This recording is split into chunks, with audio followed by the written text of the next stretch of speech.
উনি মাপ চাইতে বন্ধ যে আমি ফোনে বলতে যাই বলবো না।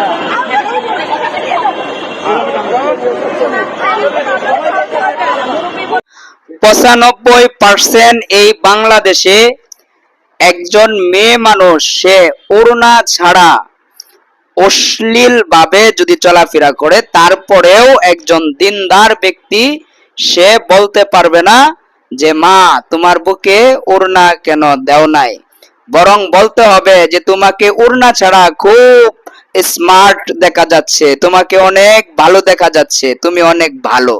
তাহলেই এই অশ্লীলতাকারীরা অনেক খুশি হবে। এই যে আপনারা ভিডিওর মধ্যে দেখলেন, ঢাকা কারওয়ান বাজারে একজন দিনদার ব্যক্তি একজন মেয়ের বুকে ওড়না নেই, তাকে মা ডেকে বলল যে মা তোমার বুকে ওড়না কেন দেও নাই। এটার জন্য এই দিনদার পুরুষের উপর এই মেয়েটা চড়াও হয়ে গেল।